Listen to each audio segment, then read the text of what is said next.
തേങ്ങ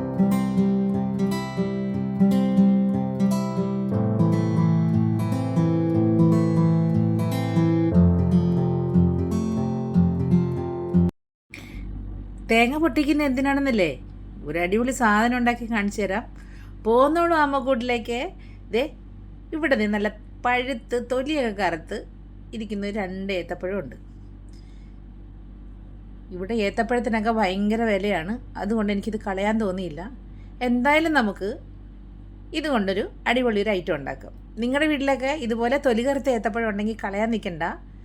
രുചികരമായ നല്ല സ്വാദൂറുന്ന അടിപൊളിയൊരു ഐറ്റം ഉണ്ടാക്കി കാണിച്ചു തരാം.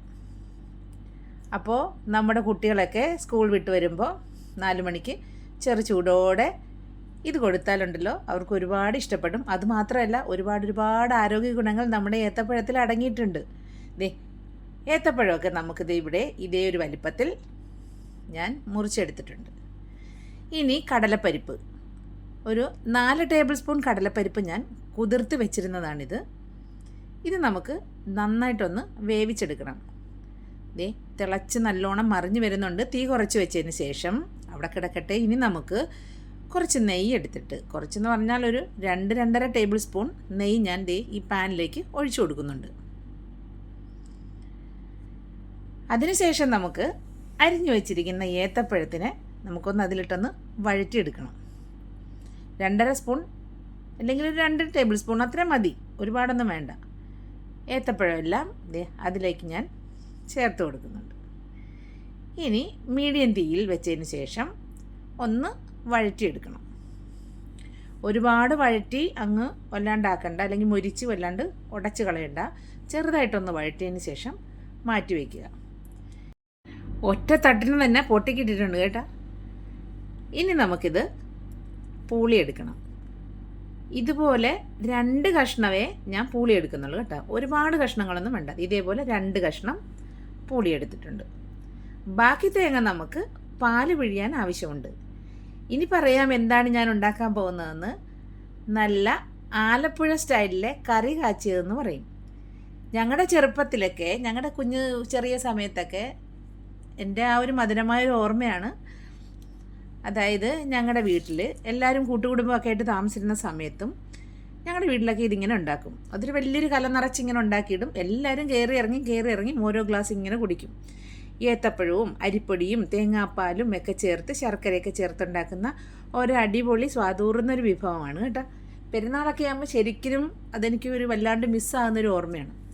അതിലേക്ക് ഇതേ ഒരു അച്ച് ശർക്കരയാണ് ഞാൻ എടുക്കുന്നത്. ഒരുപാട് വേണ്ട. പിന്നെ അത് മാത്രമല്ല, എനിക്കൊരാൾക്കുള്ള ഉണ്ടാക്കുന്നതാണ്, അതുകൊണ്ട് അതിനനുസരിച്ചുള്ള സാധനങ്ങളൊക്കെ ഞാൻ എടുക്കുന്നുള്ളൂ.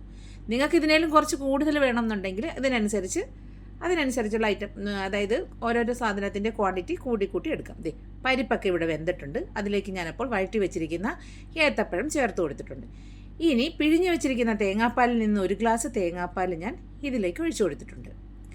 ഇനി അതുപോലെ തന്നെ 1 ഗ്ലാസ് വെള്ളവും ചേർത്ത് ഇതൊന്ന് ഞാൻ ഒന്നുകൂടെ വേവിക്കാൻ വെച്ചിട്ടുണ്ട്. അവിടെ കിടന്ന് വേവട്ടെ, നല്ലതുപോലെ വെന്തു വരട്ടെ. ശർക്കര ദേ ഇവിടെ ഉരുക്കി മാറ്റി വെച്ചിട്ടുണ്ട്. ഏത്തപ്പഴം നമ്മുടെയൊക്കെ പ്രിയ ഭക്ഷണമല്ലേ? പഴുത്തും പുഴുങ്ങിയും നെയ്യ് ചേർത്ത് വേവിച്ചും പഴന്നുറുക്കാക്കിയും എല്ലാം നമ്മൾ സ്വാദ് നോക്കിയാണ് കഴിക്കാറുള്ളത്. നല്ലതുപോലെ വെന്ത് കുറുകിയൊക്കെ വന്നപ്പോൾ ഞാനിതിലേക്ക് 3 ടേബിൾ സ്പൂൺ അരിപ്പൊടി നല്ലതുപോലെ കലക്കി കട്ടയില്ലാതെ ഇതിലേക്ക് ചേർത്ത് കൊടുത്ത് ഇനി ചെറിയ തീയിലിട്ട് നല്ലതുപോലെ ഇളക്കി വേവിച്ചെടുക്കണം. ഇനി അതൊരുവിധം കുറുകി വരുമ്പോൾ തേങ്ങാപ്പാലിൽ നിന്ന് ഞാൻ ഒരു ചെറിയൊരു പാത്രം തേങ്ങാപ്പാലും കൂടെ അതിലേക്ക് ഒഴിച്ച് നല്ലതുപോലെ ഇളക്കി കൊടുക്കുന്നുണ്ട്. നല്ലതുപോലെ ഇളകി കുറുകി വെന്ത് വരട്ടെ. തീ കൂട്ടി വെക്കണ്ട, കാരണം ഇത് പെട്ടെന്ന് അടിയിൽ പിടിക്കും. അതുകൊണ്ട് തീ കുറച്ചിട്ടിട്ട് വേണം സാവധാനം ഇളക്കി കൊടുക്കാൻ. ഇനി ഇതിലേക്ക് നമുക്ക് ഉരുക്കി വെച്ചിരിക്കുന്ന ശർക്കര പാനി ഒഴിച്ചു കൊടുക്കാം. ഒഴിച്ചു കൊടുത്തിട്ടുണ്ട്, എൻ്റെ കയ്യിൽ നിന്ന് അത് മിസ്സായി. ഇനി വീണ്ടും നല്ലതുപോലെ ഇളക്കി കൊടുക്കണം. ഏത്തപ്പഴം നിസാരക്കാരനൊന്നുമല്ല കേട്ടോ. ഇത് തരുന്ന ആരോഗ്യപരമായ ഗുണങ്ങൾ ഒരുപാടാണ്. ശരീരത്തിന് വേണ്ട എല്ലാ മിനറലും ഇതിലടങ്ങിയിട്ടുണ്ട്. ഇതിലേക്ക് ഞാൻ 4-5 ഏലക്ക പൊടിച്ച് ചേർത്തിട്ടുണ്ട്. എനിക്ക് ഏലക്കയുടെ ടേസ്റ്റ് ഒരുപാട് ഇഷ്ടമായത് കാരണം കൊണ്ട് ഞാൻ അതിലേക്ക് ഏലക്കാപ്പൊടി കുറച്ച് കൂടുതൽ ചേർത്തത്. നിങ്ങൾക്ക് കുറച്ച് വേണമെങ്കിൽ കുറച്ച് ചേർക്കാം, കൂടുതൽ വേണമെങ്കിൽ കൂടുതൽ ചേർക്കാം. ഒരുപാട് ചേർത്ത് കഴിഞ്ഞാൽ കവർപ്പുണ്ടാവും. ഇനി നമുക്ക് നമ്മുടെ കറി ഏകദേശം റെഡിയായിട്ടുണ്ട്, അതായത് കറി കാച്ചിയത് ഏകദേശം റെഡിയായിട്ടുണ്ട്. ഇനി അതിലേക്ക് നമുക്ക് ഒന്ന് താളിച്ചിടണം. അതിന് വേണ്ടിയിട്ടാണ് ഞാൻ ഈ പാനിലേക്ക് ഇപ്പോൾ നെയ്യ് ചേർത്ത് കൊടുത്തത്. ഇനി അതിലേക്ക് നമ്മൾ അരിഞ്ഞു വെച്ചിരിക്കുന്ന തേങ്ങാക്കൊത്തില്ലേ, അതും കുറച്ച് മുന്തിരിങ്ങയും ചേർത്ത് ഇതുപോലൊന്ന് മൂപ്പിച്ച് വഴറ്റിയെടുക്കണം. ബാക്കിയുള്ള എണ്ണയ്ക്കകത്ത് 2-3 കുഞ്ഞുള്ളി വട്ടം വട്ടം അരിഞ്ഞ് നേരിയതായി മൂപ്പിച്ച് എടുക്കണം. ഇതുപോലെ പൊന്നിറമായി വരുമ്പോൾ നമുക്ക് ഈ കറിയിലേക്ക് ഇത് ഒഴിച്ചു കൊടുക്കണം. നല്ലൊരു മണമാണ് ഇപ്പോൾ വരുന്നത്, നെയ്യിൽ മൂപ്പിച്ച ഉള്ളിയുടെയും തേങ്ങാക്കൊത്തിൻ്റെയും ഒക്കെ. ഇനി ആ തേങ്ങാക്കൊത്തും മുന്തിരിങ്ങയും എല്ലാം കൂടെ ഇതിലേക്ക് ചേർത്ത് ഇളക്കി കൊടുക്കുക. നമ്മുടെ അടിപൊളിയായ രുചികരമായ കറി കാച്ചിയത് ദേ ഇവിടെ തയ്യാറാണ്. എല്ലാവരും ഇതൊന്ന് ചെയ്തു നോക്കണം. അതുപോലെ തന്നെ ഏത്തപ്പഴം നിസ്സാരക്കാരനാണെന്ന് കരുതി ആരും തള്ളിക്കളയണ്ട. ഒരുപാട് ഊർജ്ജം നമ്മുടെ ശരീരത്തിന് നൽകുന്ന ഒരു ഐറ്റമാണ് ഈ ഏത്തപ്പഴം. ഫ്രണ്ട്സ്, നിങ്ങൾക്ക് ഈ വീഡിയോ ഇഷ്ടമായാൽ ആദ്യം തന്നെ ഒന്ന് ലൈക്ക് ചെയ്ത് സപ്പോർട്ട് ചെയ്തേക്കണേ, മറന്നു പോകരുത്. ലൈക്ക് ചെയ്യാൻ എല്ലാവരും മടിക്കുന്നുണ്ട്. പിന്നെ അതുപോലെ തന്നെ നിങ്ങളുടെ ഫ്രണ്ട്സിനും റിലേറ്റീവ്സിനും ഒക്കെ ഒന്ന് ഷെയർ ചെയ്ത് കൊടുക്കാനും മറക്കരുത്.